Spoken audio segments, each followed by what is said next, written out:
How could you? I screamed, my voice echoing through the empty lot where our family home once stood. All that remained was a pile of rubble.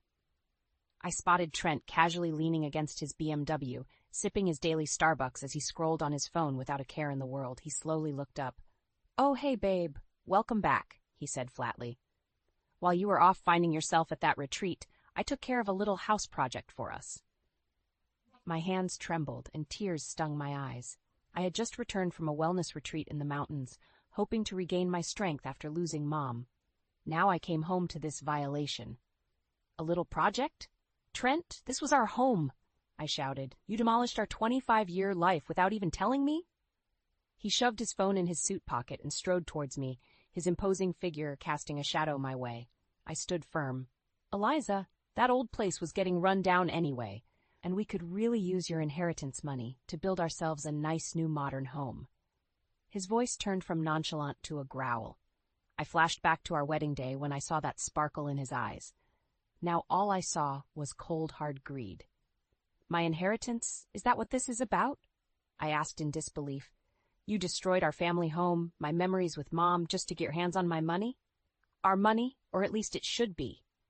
Trent fired back, his temper rising. "I'm fed up with you keeping everything separate. The inheritance, your savings. We're married. After everything I've given you, the luxury cars, the country club membership, our children's college funds, you owe me." I stood speechless, rage and heartbreak swirling inside me.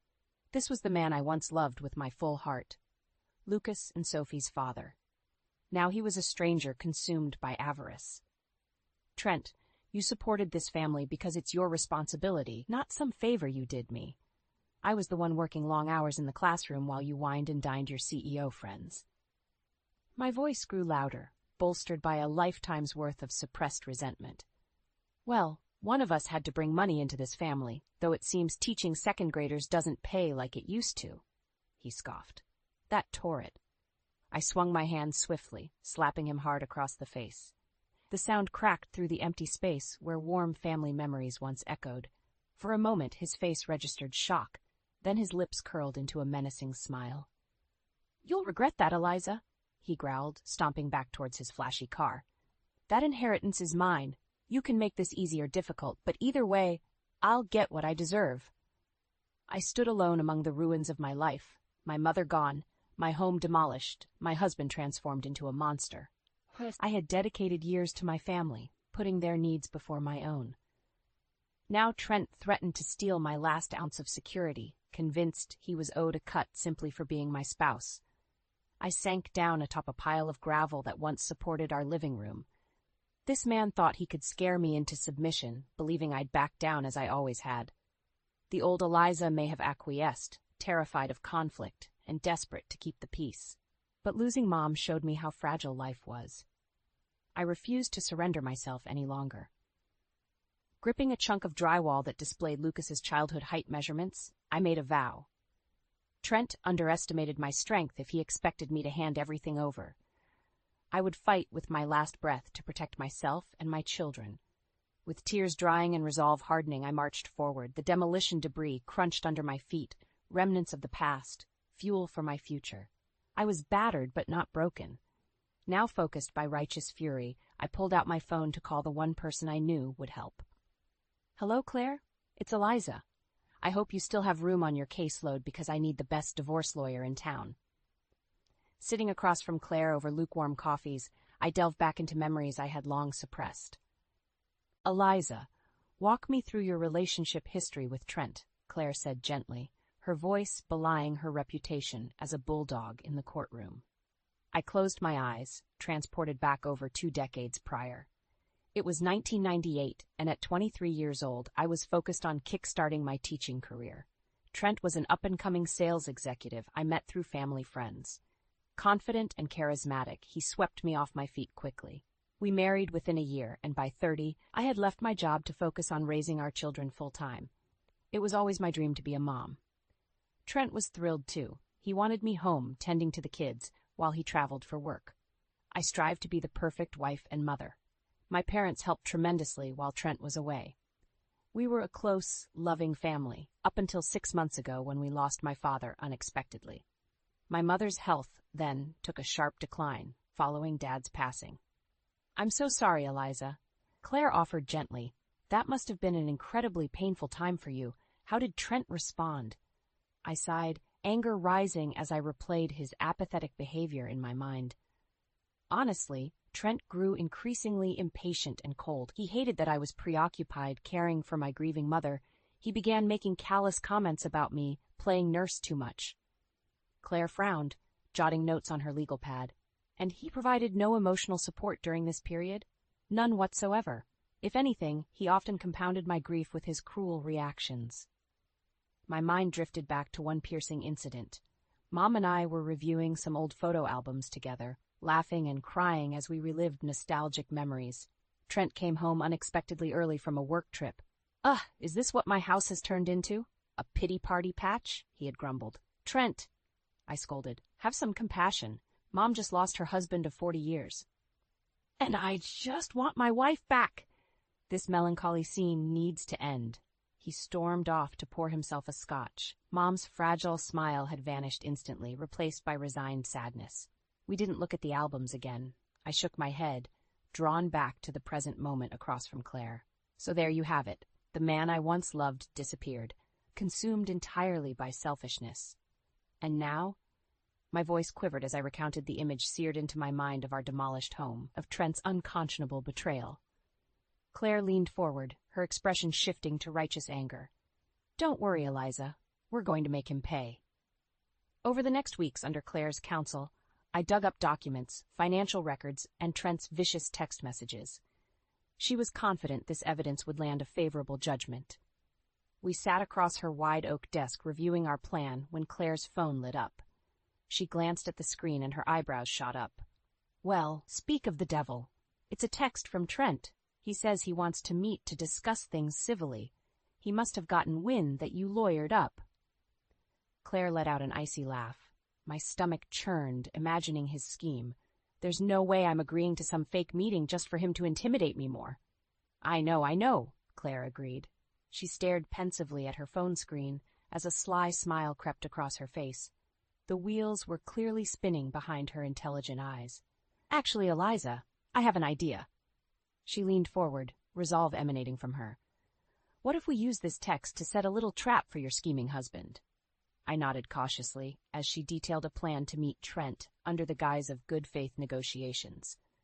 But with Claire secretly recording the conversation, we could obtain hard proof of Trent's coercion and threats. My anxiety melted into tentative relief at the finally holding him accountable. As we wrapped up final preparations for the clandestine meeting, I turned to Claire, new confidence rising within me. "Let's do this. It's time for that snake to get exactly what he deserves." Claire smiled knowingly and put a steadying hand on my shoulder. "Showtime!" My hands trembled as I stared down at the text from Trent confirming our clandestine meeting spot, a discreet cafe downtown far from prying eyes. Though Claire and I had devised an airtight plan to expose his deceit, doubt still gnawed at my core. What verbal assaults awaited me? How far would Trent go to pressure me into relinquishing control of my inheritance? I steeled my nerves, refusing to let past anxiety dictate my actions now. With my family's legacy and financial future at stake, failure was not an option. I arrived early at the nondescript cafe and selected a quiet corner booth, my back to the wall for full visual coverage. I set my phone on the table, discreetly pressing record before concealing it behind a napkin.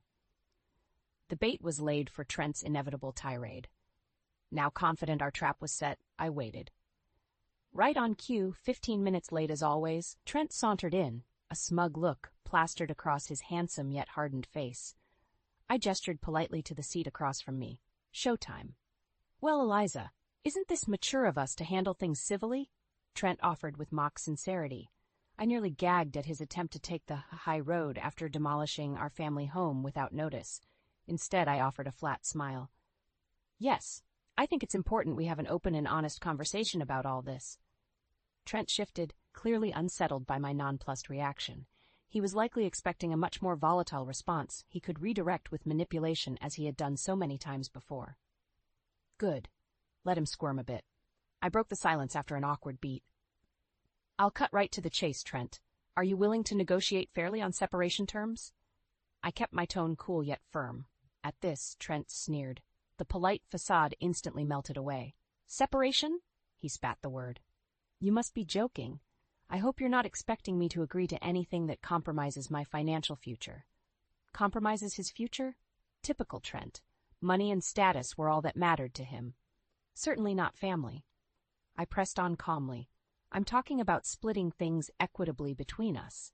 Surely we can be reasonable adults. Trent pounded his fist on the table, rattling the coffee mugs and startling patrons at other tables.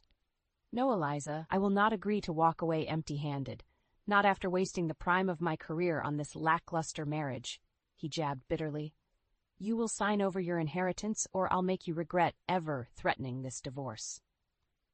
And there it was, no pretense anymore about preserving our family or saving our marriage. Trent laid bare his singular goal, getting his greedy hands on what he felt he deserved.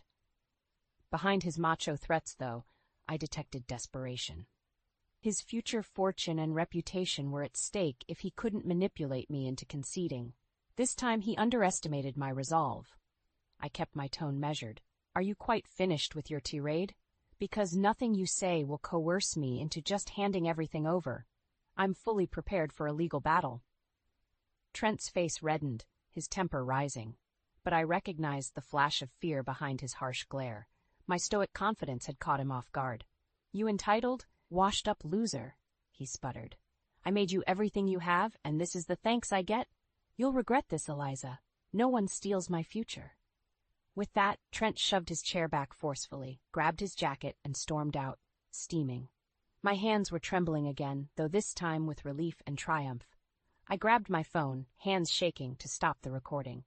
Not only did I hold firm in my refusal to cave to his threats, I now had them all on tape. No more hiding behind a charming veneer. The world would soon hear Trent's true venomous nature.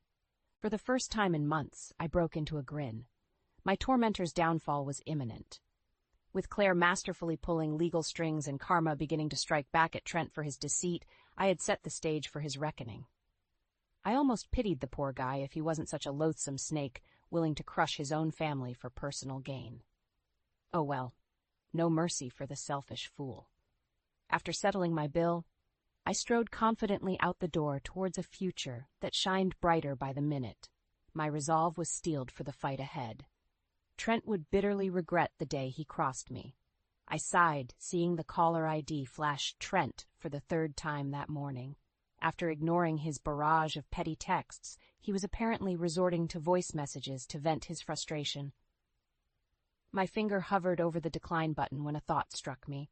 Trent's behavior had become increasingly erratic and abusive. Building a record of evidence couldn't hurt for the looming legal battle. I answered coolly, "What do you need, Trent?" His voice came through the speaker shrill and commanding. "We need to discuss funeral arrangements for your mother. I already contacted my preferred venue and caterer and put a deposit down. I figured you'd be too emotional to handle planning." My breath caught in my throat. The audacity after months of dismissing my grief, now assuming control and decision-making because I was too hysterical? I managed a terse response. "Actually, Trent, I've already made arrangements with Mom's church and her closest friends are helping coordinate everything. But I'm sure your caterer refunds deposits if you ask nicely." I couldn't help the subtle jab, indicating his presumptuous planning was not required or appreciated. An exasperated sigh followed by a lengthy pause echoed from the phone. When Trent spoke again, any veil of compassion had vanished, revealing biting contempt. "You always were helpless when it came to executive decisions. I don't know why I'm surprised you'd leave the planning to a bunch of old church biddies barely clinging to life themselves." I clenched my phone tightly, holding back a spew of enraged curses. "Breathe, Eliza." His cruelty, shocking as it may sound on tape, could be critical evidence if he tried claiming I was the bitter, unreasonable one later. I responded evenly. "I'm organizing this funeral in alignment with Mom's wishes, something you never bothered to learn in 25 years together. She will be honored respectfully. Please just let me handle this, Trent." Another tense pause followed. For a moment I thought he may have hung up. Then came a chilling, clipped reply. "Fine, Eliza. Throw your quaint little funeral tea party." But don't expect me to stand around making small talk with those religious fanatics, and not a penny extra from my accounts." The line clicked dead. I released a shuddering breath and collapsed onto our bed, which Trent had strategically left stripped of all bedding. Even in death, he continued finding new psychological torture methods. Over the next days, his cruelty only crescendoed. As I sorted through Mom's belongings with supportive friends, he ridiculed the task as feeble sentimentality. When our son Lucas came to help with cleaning, Trent's calm facade broke. "Don't you have exams to be focusing on instead of wasting time on redundant housework?" he had berated our stunned son. All this could have simply been hauled off to Goodwill instead of drama queen Eliza's tedious emotional purge. Lucas retreated from the house quickly after that, clearly pained by his father's escalating bitterness. My heart broke envisioning the distance growing between Trent and the children. He was willing to sever even these bonds in his rabid pursuit of assets and pride. The day of Mom's funeral arrived, gray and weary, mimicking my turbulent mindset. As I dressed in a simple black gown, Trent emerged shirtless, sipping his morning beer. His appearance mirrored the disregard he had shown Mom even while alive. "Give my well wishes to the brainwashed Bible Brigade," he offered snidely. Hot tears stung behind my eyes. I slipped silently out the door into the drizzling rain. The showers disguised streaming tears as I drove to the church. Surrounded by true loved ones there, the service was filled with tender moments, honoring Mom's generous soul. Trent's absence went largely unnoticed. While it pained me he had abandoned us at this sacred time, Trent's recurring callous treatment solidified my will. Any lingering hesitation to push forward on severing ties vanished. His efforts to intimidate me into obedience had only affirmed suspicions of abuse for years.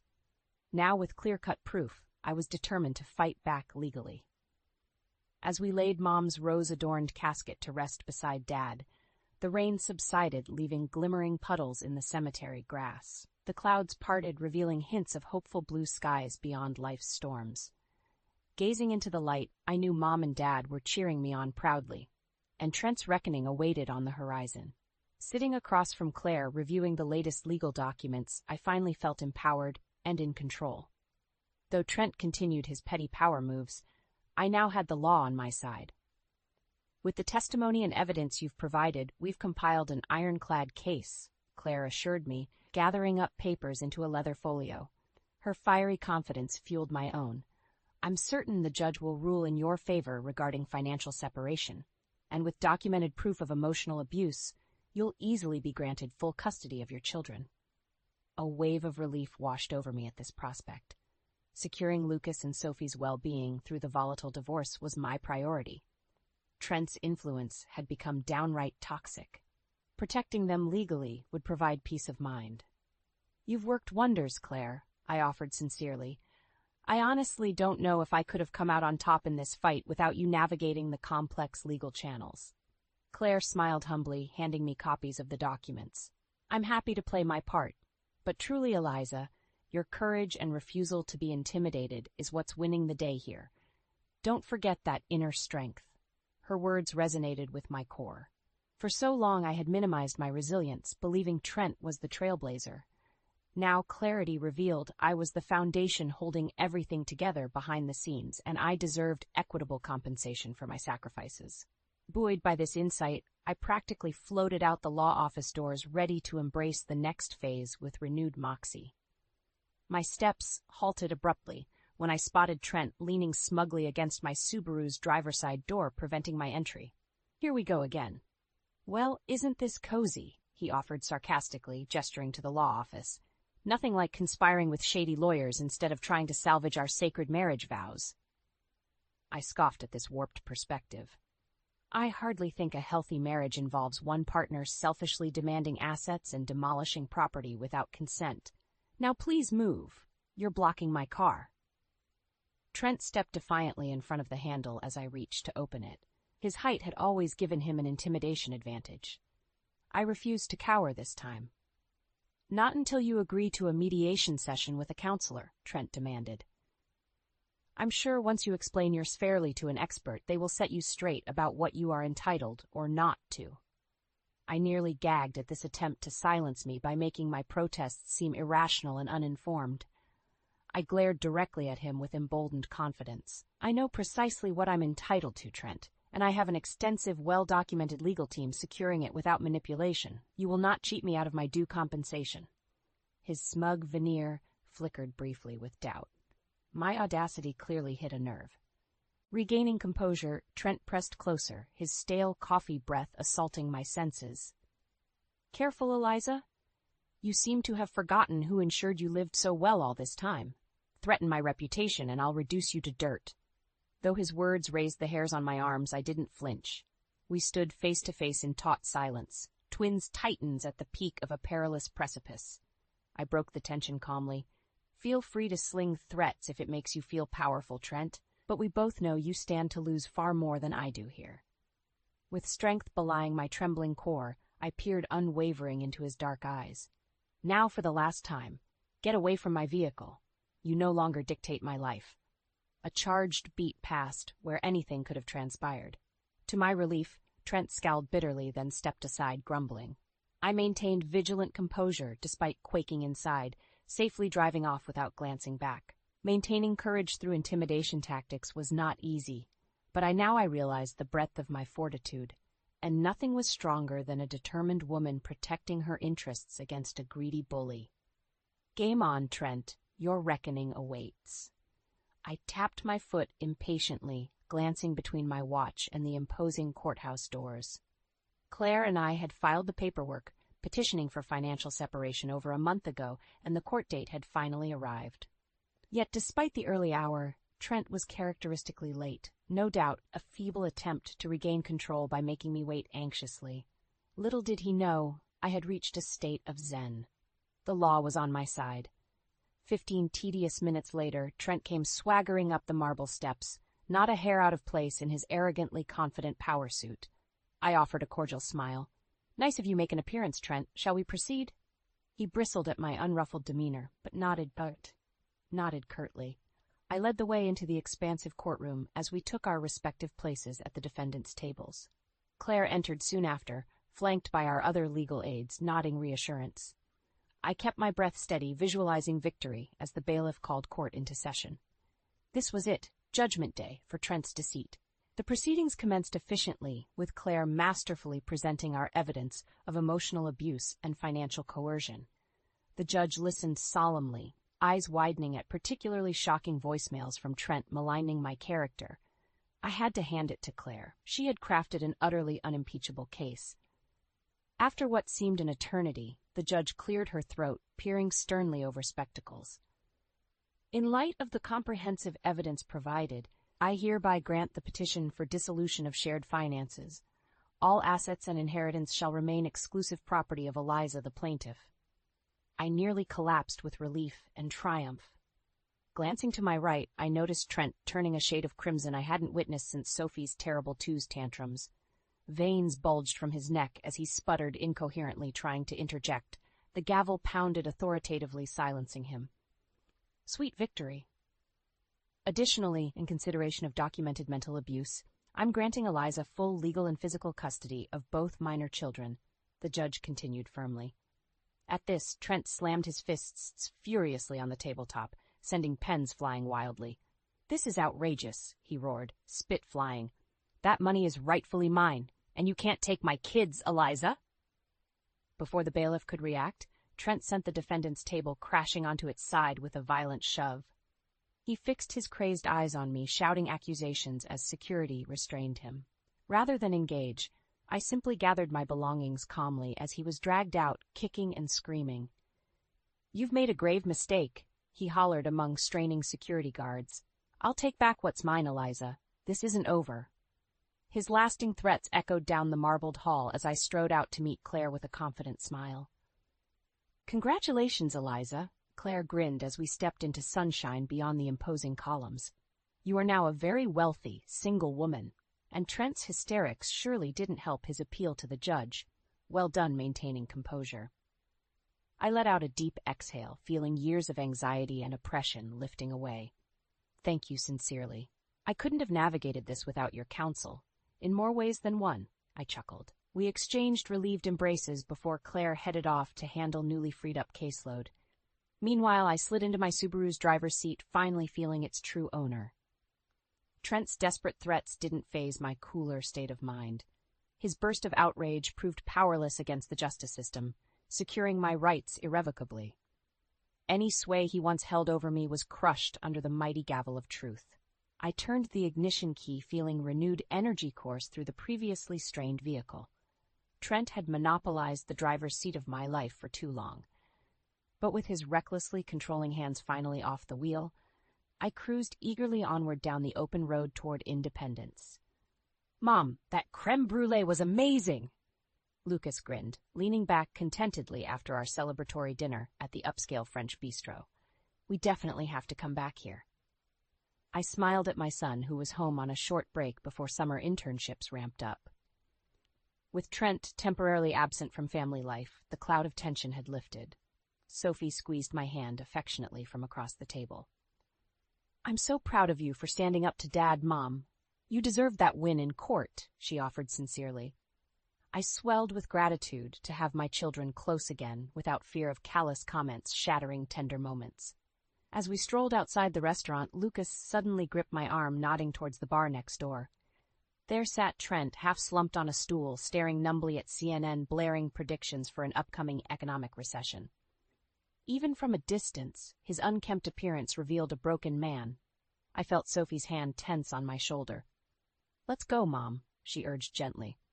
I paused, taking in the scene of my once formidable opponent, diminished to a drunken shell of spite. His legacy and reputation apparently lay in shambles, much like the remains of our demolished home. Investors and elite executives had shunned him after his court outburst made salacious headlines. Rumor was his assets had taken a significant hit in the latest stock market plunge as well. The community backlash only amplified his downfall. "Karma's a beast, eh, Trent?" Lucas muttered. Seeing his disheveled father still sparked sadness behind the resentment in Lucas's eyes. Sophie linked her arm through his comfortingly as they walked ahead to gather an Uber.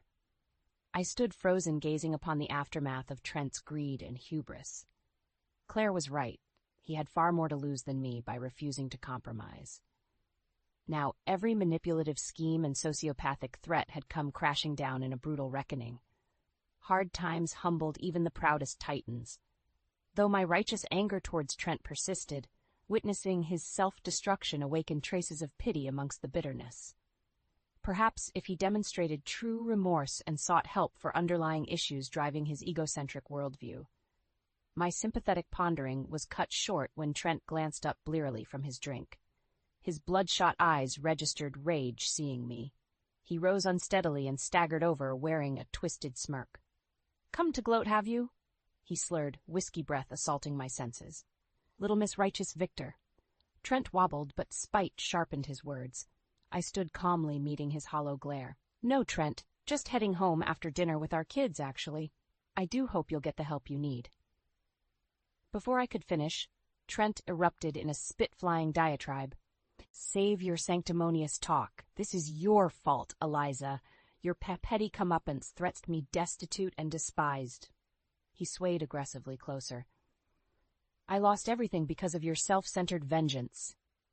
Sensing the confrontation escalating, I stepped cautiously back, gesturing to the approaching bartender for assistance. Trent was clearly beyond logical exchange in his inebriated rage. His unhinged tirade continued, attracting shocked attention from passers-by. "Mark my words, Eliza. I will get even. Your little celebratory parade ends now." He lunged towards me as the bartender grabbed him.